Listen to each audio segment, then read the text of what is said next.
This episode has been brought to you by our sponsor, Appadeal, an all-in-one growth platform for mobile app creators of any size.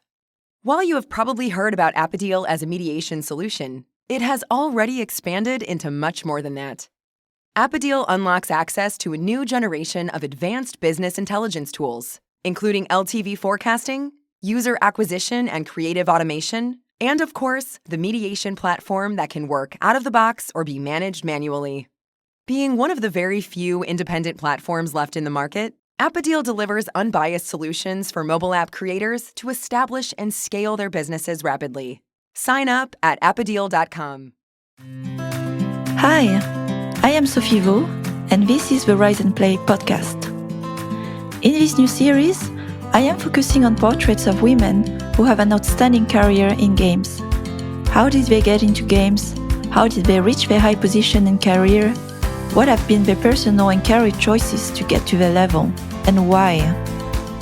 I want to bring more light to the wide range of career paths available for women in leadership positions in the industry, and to inspire you to dream big for your life and career too. Let's begin. So today I'm sitting with Salone and super excited to have as my first guest someone working in financial and venture partner world. So a little more about Salone. Salone Sehgal is the world's first female general partner of a games and interactive VC fund. She co-founded Lumikai Fund, India's first early-stage interactive media and gaming VC, anchored by the world's largest games and media conglomerates. She has more than 15 years of experience as a global games and new media investor, games entrepreneur, and former M&A banker. Previously, she was principal at London Venture Partner, Europe's pioneering seed-stage gaming VC with a track record of backing 40 companies delivering $14 billion in shareholder value. She was also co-founder and CEO at Truly Social, a venture-backed gaming company building immersive social worlds for female audiences, leveraging celebrities, influencers, and brands. So hi, Salone. How are you? Hi, Sophie. Very nice to meet you. Before we start, I like to ask all my guests, what is the most exciting thing you're working on at the moment, whether it's personal or professional? The last 18 months for us has actually been incredibly exciting. We've seen over 1,000 deals in the ecosystem, so it's been very busy. We also have a very thesis and data-driven approach of investing, which means we're very calibrated and selective, and we've made 8 investments so far, and at this point of time, 50% of those have already raised meaningful capital, and we're also gearing up for Fund 2. So there's a lot of exciting things which are going on in the fund at the moment. Congratulations for progress already for a few milestones that you mentioned. Let's get into that directly then. I started getting a little into this world in a broader spectrum. It's still very new for me and I'm not familiar with the terms, but let's get started with more what your role with the fund you created and as a general partner, what you are doing with your company. So, the general partner of a fund is essentially the founder of a venture capital fund, right? The general partner is responsible for incubating the fund, seeding it with own capital, then attracting investor commitments in order to deploy that capital into, let's say, return yielding opportunities. Now, a venture capital fund is essentially an illiquid asset. So the return profile that the fund needs to have has to beat returns that an investor can achieve via, let's say, freely marketable, freely tradable assets. As a result of which a GP's role is that of a fund manager, where you essentially identify, you curate, you find, and manage a portfolio of assets. And in a venture capital fund, in this case, it is usually very early stage companies with a focus on gaming and interactive, with a further regional focus on the India market. And the idea is to generate superior returns by leveraging our own market and domain expertise, which is essentially the edge that most fund managers talk about. And that's largely the role of a GP fund. So you raise capital, you identify assets, you build a team to support that activity, and then you have to manage the fund, you have to construct the portfolio, and at the same time manage portfolio assets to eventually generate returns. So as I understand, there's a part which is fundraising that you are responsible for, and another part which is building the team, the strategy of how you select the companies that you will invest. So could you share more about what makes Lumikai Fund? Maybe the philosophy, your values, the focus. So Lumikai, even the word is a genesis and it comes from two separate words. It stands for Lumi, which is the Latin word for light, and Kai, which is the Japanese word for tribe. So as in the word, our philosophy is very much a fusion of a thought process where we aim to shed light on a previously unserved and underserved and untapped market like India. And we aim to create a tribe of ambitious, bold, and forward thinking founders who are building the gaming and interactive ecosystem from India. And the thesis very much is that we back companies from India who are building for India, and we back companies who are building from India for the world. And our entire existence is essentially, it's a narrative violation. I believe that the best time to invest in a sector is when it violates a certain narrative. And when we were setting up the fund, we heard a lot of narratives that India as a market can't support a venture backed strategy. India as a market doesn't play games. India as a market doesn't pay for games. In India, there can be no exits. And this was largely because of the fact that there was a lot of misinformation in the market. It was untapped, it was an underserved sector, and there were undercapitalized founders.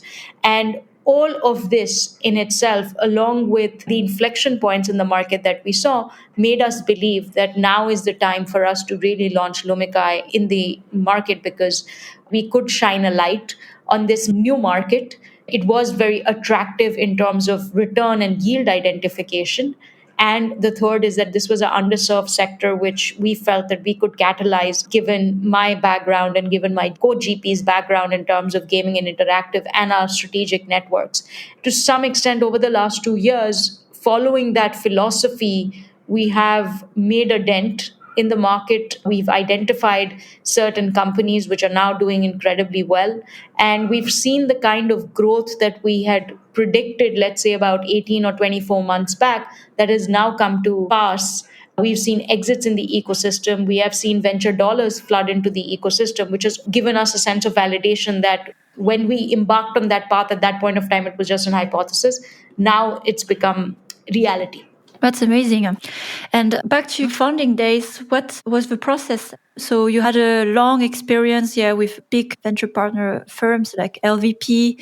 What was the turning point for you that you said, okay, I will build a fund myself and in India? And also you mentioned a bit about the opportunities you saw with the market. Could you share as well this phase? Yeah, sure. So, as I mentioned a little bit earlier, venture capital role is essentially, it's a fund manager role. So, and a fund manager's role is essentially to identify an edge which can help generate returns for your LPs. Now, that edge can be market insight, it can be sector knowledge, it can be geographic expertise, it can be unparalleled global networks. Whatever it is, it needs to help you identify companies which can help achieve outlier success and make an impact. Now, at Lumikai, I was very clear that if I had to launch a venture capital fund, it only makes sense if you have that clearly identifiable edge. And for us, it was making the best of both worlds work. So I understand, and I'd seen the best of global best practices in terms of what was happening in Europe and North America. I developed and had a very vast strategic and global network, and I really understood the contours and nuances of investing in the India market, which made it very clear that our ability to see the world was very different from other people, and hence that became our edge. Now, while that was, I guess, the commercial rationale to launch a sector focused regional, there were also inflection points that were taking place in the India market. India is currently a market of 460 million gamers. It is a market which is, now $2.2 billion, out of which 30% of that market is in-app purchases. Previously the market was supposed to be ad driven or real money gaming driven. That is changing now. You have 100 million paying users, which are expected to increase to nearly 240 million paying users over the course of the next 2-3 years. The industry is expected to hit about $7 billion in the next 2-3 years. So there is a lot of depth and breadth in the ecosystem, which was previously unthought of. In the last 2 years, we've now seen about $2.2 billion flow into India, just the gaming sector. We've seen 3 exits, we've seen 3 unicorns, and we have seen multiple strategics come and acquire companies in India, whether it's the MTG Group acquiring PlaySimple or Stillfront acquiring Moonfrog. We're seeing examples of Indian companies breaking out and providing those venture scale returns. So, that became the commercial aspect of launching the fund. But I think more importantly, there was always a very personal desire to launch a fund, and that came from a very personal mission, and the mission was to change the gender skew in this industry. Because I had been a female founder, and I had also been an investor. I've been on the investment banking side, I've been on the private equity side, and all my years in all these aspects, I never saw anybody like me sitting on the other side of the desk or sitting in the room, even. And that made me, I guess, very clear that if there is a path for bringing all my knowledge that I've amassed for all these years and condensing it into a venture role, and that can be achieved via a fund like Lumikai. So it was I guess, a culmination of commercial goals, culmination of an economic rationale alongside a personal mission, which then led to the mission of Lumikai. Let's take a moment to reflect on the last part you shared. I think it's also very important. It's an observation I have made. It's very rare that I see a female founded fund. With this philosophy, this personal mission of yours, how do you then build your team at Lumikai, and how have you managed to serve this personal mission of yours? Well, it's very thoughtfully. We've gone about building a team and a culture very thoughtfully, and it's not been easy. We are a 40% female team, and up until last year, 50% of our interns were women. And we're very actively focused on bringing women into venture. And as a fund, we are geared to support female leadership, whether it's in the form of inclusive insurance, whether it's in the form of flexible working, whether it's in the form of maternity cover, whether it's in the form of maternity benefits in the form of nanny care allowance, which would enable women to come back to work.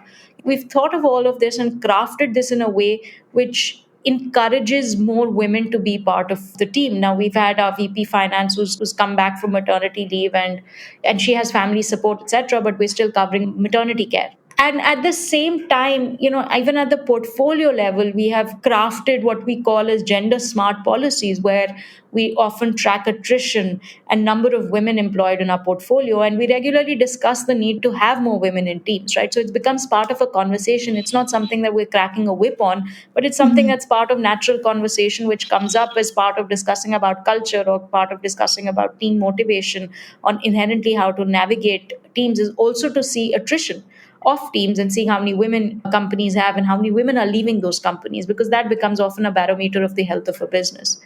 We've done other initiatives which have also been to launch something that at Lumikai we call Lumikai Pathbreakers, which is an initiative to encourage more women in the games and the broader ecosystem. Now, it's very commonly known that if you can't see it, you can't be it. So, how do we expect there to be more women in the industry if we don't showcase role models, if we don't showcase women leaders, if we don't showcase executives and founders who look like us? That's a mission that as a fund we embarked on. And till date, we've launched 3 editions covering 60 plus women in the Indian ecosystem who are paving the path less traveled. And we have heard their stories, we've heard their challenges, we've showcased their triumphs. While these may seem very small initiatives, you're starting from scratch, literally, all these little things count. Especially having been on the other side and having been funds where there wasn't these kind of policies or thoughtfulness in terms of diversity and inclusion, I feel this is only a step in the direction that we need to take of doing much more work. That's amazing, all the examples you mentioned. And I think this is a very big inspiration of practices that would other companies want to make a step forward to support more inclusivity and different situation for especially women in executive position. I'll make sure to link at the end of this episode exactly this initiative showcasing success of women in India for also our listeners. And further into that, it's really interesting because you've been on the side, like you said, different roles, founder side, investor side, and now also you have more control being at the head of your own fund. What are the more systemic challenges you see, for example, on investing side? Why we don't see so many women actually in the ecosystem? I did a very detailed blog post on this a while back on both why there are such few female founders and also as a corollary why there are few female investors.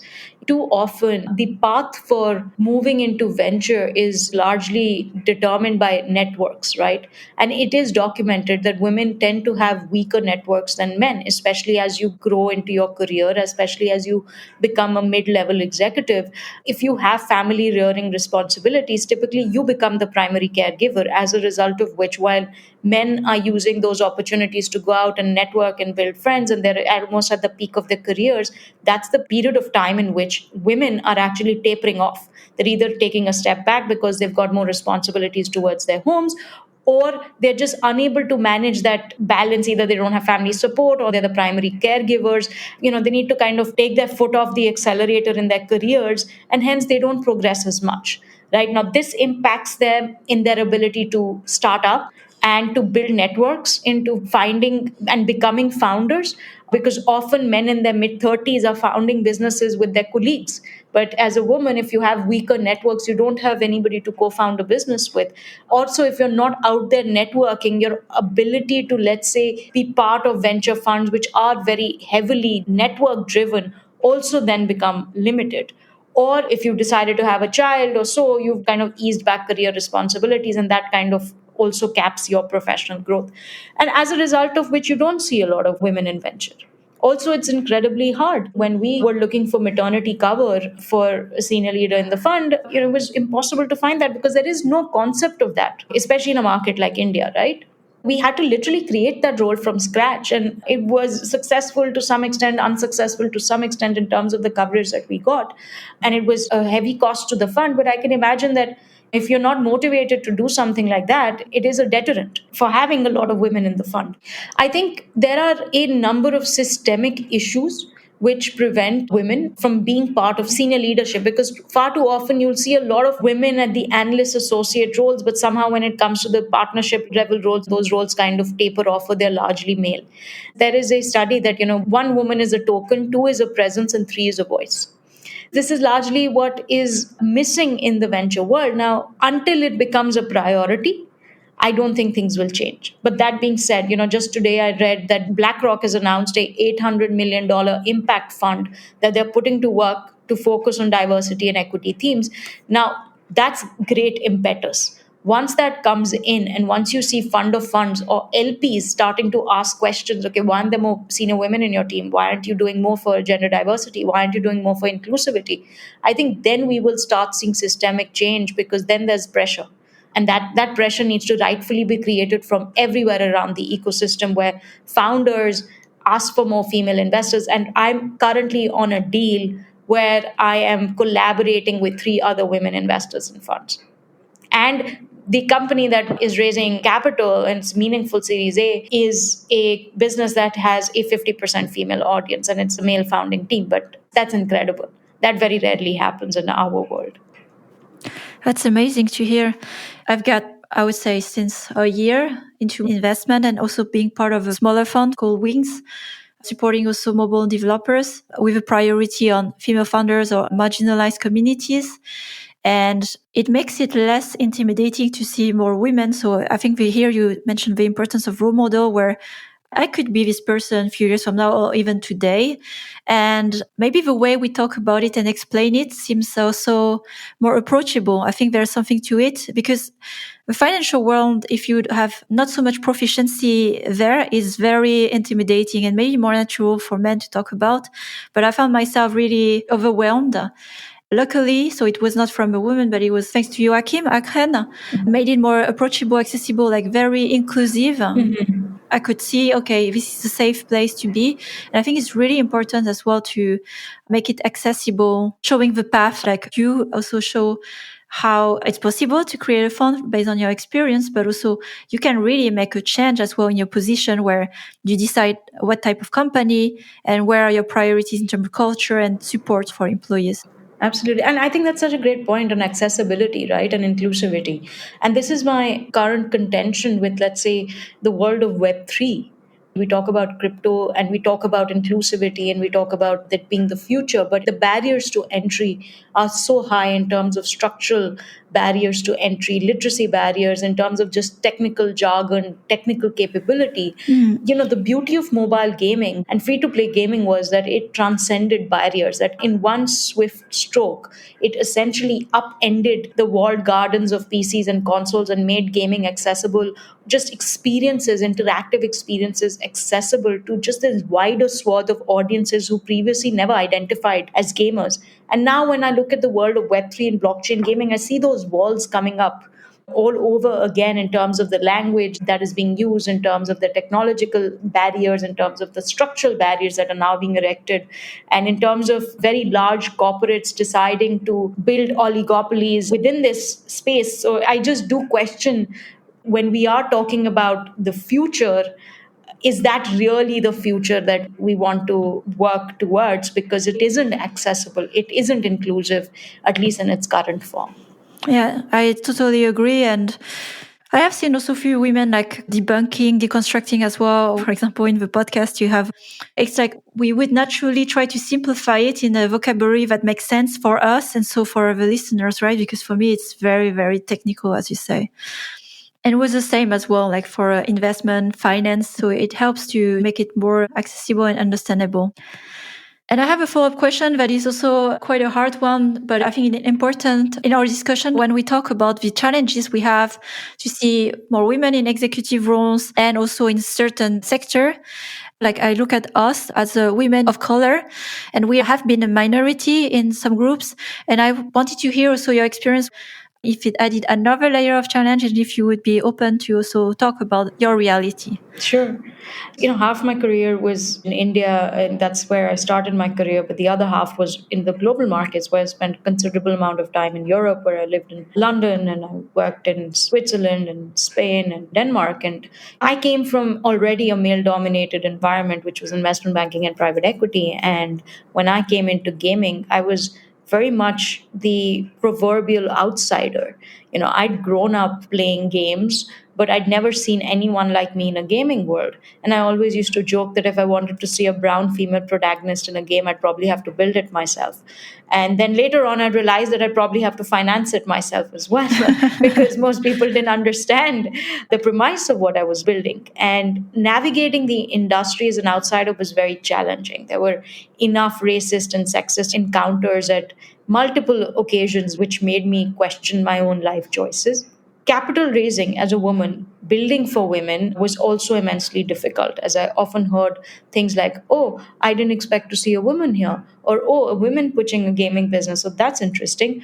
Or when I would be talking to venture investors, they'd kind of look and say, well, oh, we don't understand this, but let me take this back to my wife, girlfriend, mother, who's going to test out this product and come back to you from a sample size. And I'll come back to you with my assessment after a sample size of one. Which all used to perplex me, because I always wondered that if I was building, let's say, a fintech company or an edtech company, and you didn't understand it as a VC investor, wouldn't you go and say, okay, let me go back and build my thesis and come back with questions that I would like to inquire? How is it all right for investors to walk away saying, I don't understand it, but I'm going to ask my wife, stroke mother, stroke girlfriend as a sample size of one to validate your business idea, without applying any mind to what that idea is? I experienced it, especially when I was pitching a business which was looking at female audiences. And, 50% of female audiences play games, but less than 20% of games actually cater to them. And that was the genesis of the idea. How do you build this deep, immersive social world where you can create relationships using AI characters with narrative? And how do you generate empathy and compassion? And how do you build this very strong social world, which has elements not only of popular game mechanics, but how does it become deeper and explore relationships, particularly in a virtual world? I found that it was an incredibly challenging endeavor to try and sell that and position that to VC investors. And of course, that's 6-7 years back, and the ecosystem has changed. There are now multiple games investors and specialized investors. which didn't exist at that point of time. There is a lot more awareness about the power of this audience, which was also not there previously. There are a lot more female founders paving the way, whether it's Drusilla at Papukaya or whether it's Jill Yang at Robin Games or Double Loop Games or Super Bloom and Trail Mix. There are now a lot of pioneering female founders who are really pushing the boundaries of what female oriented or more inclusive entertainment looks like, which I guess at that point of time I didn't have the advantage of. But it was incredibly challenging to build a company, being a minority and also being a woman. Thanks for sharing. It's so important to talk about it first by listening, that it creates first awareness, right? That's the most important. And then, everyone can take away what to conclude from this. And, in the future, when we have other situations or discussions, to keep this in the back of the mind as an awareness, because the reality is very different based on where we were born or where we come from. And it's very important to be aware about this. And in the whole fundraising process, you mentioned indeed the challenges of another time, but also it's a big part of your role now for Lumikai Fund. How is your experience? How easy or difficult, challenging is it for you to raise funds for your fund? Are you looking into India or global markets? What's your approach there? I've been very fortunate to have a co-GP who's incredible. And, we share a very similar vision, a very similar value system, and a very similar philosophy about the kind of fund that we want to build, the kind of investors we want to partner with, and the kind of investments we want to make. And there's a lot of alignment in the direction in which we want to take Lumikai, and which I think is incredibly important. In fact, diversity, inclusion is a mission that Justin, my co-GP, also holds very dear to his heart. And of course, we timed our fundraise in the middle of the pandemic, and it wasn't an easy ride because we were raising money as a first time fund. I'd been in venture before, and we still had a very large network of LPs and investors that we could tap into. But it was definitely not easy because we were trying to build these relationships over a platform like Zoom. And we were encouraging them to put their money to work in a market which was previously untapped and unknown. So there were a lot of hoops, I guess, we jumped through, but we're incredibly grateful to the caliber of LPs and all the names, in fact, that backed us. 80% of our capital is institutional. That is incredibly rare for a first time fund. First time funds are typically largely networks as well as high net worth individuals. In our case, we have about 5 individuals in the fund. The balance are all institutions. All these institutions are institutions who've known us, known our work, and who we have spent a lot of time demonstrating our market knowledge, our domain expertise, our sector insights to. And we were able to give them the comfort that we were navigating this market with a certain degree of skill and a certain degree of experience that was previously unavailable. I think that has really helped us in good stead. Our investors have been instrumental in getting us to the position that we're in right now in terms of supporting us, supporting our portfolio companies. It's been hard earned and hard fought, but it's been an incredible journey and something that we're very grateful for. Amazing. Congratulations for this. And back to your point earlier about the importance of network, I think you have a strong track record, of course, with your partner, but that's also save some steps when you have to raise, and it would be probably a different situation if you start out of nowhere with no past experience or track record. Absolutely. Much harder. Let's take here a step back more on your career, because I'm curious of not only gains, but first of all, how did you shape your career around finance? What was your influence? Why did you choose this path? My parents were first-time entrepreneurs themselves, and they were both stock analysts. And my mother actually was India's first technical stock analyst. She's written a book, and she was awarded by the First Lady of the country. And my father has taken 2 companies public. He's been investing for 40 years now in the public markets, and he's seen through multiple bear cycles and bull cycles. Growing up, that was very much part of the discussion and the DNA of home. So I think now looking back was almost like a logical extension. How amazing. And again, Back to another point you mentioned, role models. Now that you share this, it makes a lot of sense. And you were bathed since very young age into this world, right? Exposed to it and making it more accessible, familiar, maybe less threatening from early age, and just going for it, not being intimidated or stopped by hurdles like, oh, why am I the only woman going for this path, or a woman of color later in career? Like, you were really well supported as well. Absolutely. And also, my parents were very progressive. They invested in my education very, very early. And there was never any path laid out for me. My life was a blank canvas where my parents were always very clear that, I could be whoever I wanted to be. And there were obviously guardrails and safeguards provided to me, that they told me that if you fail or if you don't do well, we'll always be there to support you, which I think is an incredible privilege, especially when you come from patriarchal societies like India, where often women are made to choose between marriage and education or marriage and employment. And that's still very much a choice some women have to make. But I'm very glad to have had very progressive parents who supported me in that. That's a very important point also for inclusivity and culture, because I'm assuming here, let's say for other women in India to grow their career in executive roles, and probably other countries where it's either or, right? So you get married, you choose a path. I think it's important to reflect on the fact that you have a very good support and this environment that allowed you to be independent and develop things for yourself. I'm not so familiar with the Indian culture and even society today. Do you still see that as a challenge or a barrier for women? It is a male dominated culture. It is a patriarchal culture. Women have had to fight for rights, whether it's, the right to vote, whether it's right to inherit property, the right to own property. We are definitely, as a culture, where we see very low female labor force participation. Then it comes down to, are you seeing other women in roles that you think you could essay in your life, and what that means for representation in, let's say, female executives or female entrepreneurship or women in STEM roles, and eventually then going and taking on challenges like becoming designers, developers. So there are definitely roadblocks there, but I'd say things are changing. We see an incredible amount of representation of women now in the world of traditional finance in banking. We have obviously had a female prime minister in the country. We have strong women who are members of parliament. We see female leadership in the corporate world, more and more women in venture. As society progresses, as representation of women changes, this all of it has to change. But are we at a point where we say we've achieved equality, or are we at a point where society is egalitarian? Definitely not. And is it Scandinavia where men are taking on equal child rearing responsibilities? I don't think so. I have lived not Scandinavia, Nordic countries, but as well where this is very at the heart of society, where kind of a norm, for a father to take as much parental leave as the mother.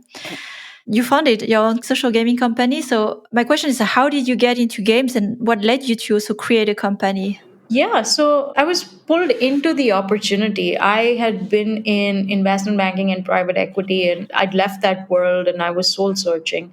And from that exercise, my co founder at that point of time was a colleague of mine from business school who approached me to set up a gaming studio. And I came into it a bit hesitantly. If I'm into something, it's 100%. And I was in it for the full ride soon after. And the genesis for it was to solve a problem. It was very mission driven, right? And whether it was a team of ex-King, ex-Framestore folks came together from a bunch of gaming studios. We did a bunch of interesting partnerships. We did an avatar-based messenger games integration. We did plenty of tie-ups with celebrities and brands and influencers. I also became a jury member at the BAFTA Games Awards. And the journey had its ups and downs, but it was an experience that I think I came out challenged incredibly creatively and professionally. And it really transformed me very deep in a personal and a professional level, because growing as a leader, as a first time entrepreneur, you are confronted with so many challenges that you're never confronted with in just a regular job, right? You have to manage teams, you have to think about culture deeply, you have to think about how to inspire people, you have to think about how to raise capital, how to inspire investors, how do you sell your vision, how do you constantly be pitching your business and drink your own Kool-Aid but at the same time be realistic, and knowing when to draw the line between what you do and who you are is also incredibly important as a first time founder. I feel second time founders approach their businesses with a certain level of detachment, which first time founders don't. And they over index on passion and conviction and complete immersion into what they're building. And there was a lot of learning, and that learning curve, there were good times and there were incredibly bad times. But right now, I can look back and say that the person that I am today was deeply shaped by the person that was built in those years. I can totally imagine. And if I may ask, what has been the main really like life learning for you from this? So we had an acquisition of an offer that went south last minute, and we couldn't pivot in time and had to close the company down. And this is after I'd seen successful companies as an advisor, as an investor, as a banker, as a private equity specialist. And I'd seen companies from seed to exit, but that felt like failure. That felt very deeply personal. But I realized over the years that failure teaches you things that success never can. It's easy to conflate luck as success, and it's a very rare person who dissects their life after success. But failure, you can't help but go deep inside, right? It is at that point of time you start asking yourself very deep questions about who are you? Who is the support system that you have around you? As an entrepreneur, it is so difficult to detach from the identity of the CEO, COO, founder of the business. It completely immerses you. But you learn to ask yourself the tough questions that if that business that I built was my purpose and that business failed, have I failed as a person as well? So those are questions that you start asking yourself. So there was a long period of deep reflection, a long period of introspection, of grief and healing that I had to undergo as a person and as a professional. And I think that has helped me be a more empathetic investor, been more mindful about the kind of organizations that I want to build, the kind of cultures that I want to build, kind of values that I want to promote, not just in myself and the fund, and but also in the companies that we back. And often integrity, self-reflection, introspection are values that we as a fund value very highly. It's very important what you mentioned, because those learnings, it's really hard to build them or develop them when you haven't been through the tough ride of entrepreneurship, building something yourself with all this passion. And then as well, I have also built my company previously and also closed it. So I can relate a lot to what you're sharing. And then all those questions, shame, guilt, sense of failure, when you have no other choice but look at yourself in the mirror and grow. Back to you as an investor, what did it teach you? Because I think here this makes a big difference when you are investing and you have had the experience of a founder creating this empathy that you didn't have before. It's also, important to realize that success and failure are two sides of the same coin. You cannot be successful without having experienced failure. It's just not possible to be on that journey of having achieved success without having a sign of failure. And, as an investor, when you go through that journey, you know what it's like to make your first hire. You know what it's like intrinsically to fire somebody. You know what it's like when you get your first seed check. You know what it's like, when a product that you built needs to be shut down. You deeply understand what a founder can go through in those businesses, right? Also, you tend not to overreact to things. There are things that will happen in a founder's journey, the peaks and troughs that comes in building a company, right? And that's all right. You understand as a founder because you've done this before that, of course, this happens in a journey. It's not going to be smooth. Every entrepreneurial journey goes through peaks and troughs. Even the most successful companies have gotten through bad times. And the people who stuck by them during those bad times understand that everything shall pass. And the founder, if they're resilient, if they're persistent, if they're tenacious, they will make it through that. But they need a steering hand which tells them it's all right, these things happen, you've got to get up, find your grit and move on. And those become easier to imbibe as an investor, is that you become a little bit detached. You understand that these happen in a journey. You become more practical towards not constantly putting your founders through ringers or getting freaked out when things go bad. You're in it for the long term. So you develop a better sense of empathy where the founder can call you up and say, hey, this is not working or things are not going right. What do you think I should do? And you kind of problem solve and you find solutions because you're on the same side. And I think that awareness is something that gets imbibed in you if you've been a former founder. Amazing. That's very inspiring for sure as well. A path after you've been a founder to also have an impact helping other founders. And it makes a lot of sense as you have been doing. You've been through different lives, when I cover with all the questions. That's very inspiring. I'd like to ask you as well, what is success to you? For me, it is being able to be detached towards outcomes. You should do work which can lead to a higher purpose. You live a comfortable life with peace of mind and you do the work. But eventually, I would hope to get to a place where you're detached from the outcomes of it. And that would be success. Very interesting. I have never heard that answer before, so it makes it very like you and your answer. Very good. All right.